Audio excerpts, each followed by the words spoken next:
வணக்கம். நான் கிராண்ட்மா பேசுகிறேன். எல்லோரும் மறக்காமல் சப்ஸ்கிரைப் பண்ணிவிடுங்க. ஃபுல் வீடியோ பார்க்கணுன்னா கமெண்ட் பாக்ஸில் லிங்க் இருக்குது, பாருங்கள்.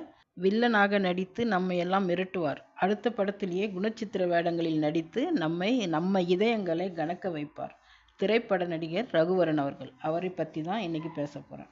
நடிகர்கள் சத்யராஜ், ரஜினி எல்லாம் வில்லனாக அறிமுகமாகி பின்பு கதாநாயகர்களாக ஆனவர்கள். ஆனால் ரகுவரன் கதாநாயகனாக அறிமுகமாகி சில படங்களில் நடிச்சிட்டு பிறகு வில்லனாக, அண்ணனாக, அப்பாவாக, குடும்ப தலைவனாக இப்படி பல பரிமாணங்களில் வலம் வந்தவர்.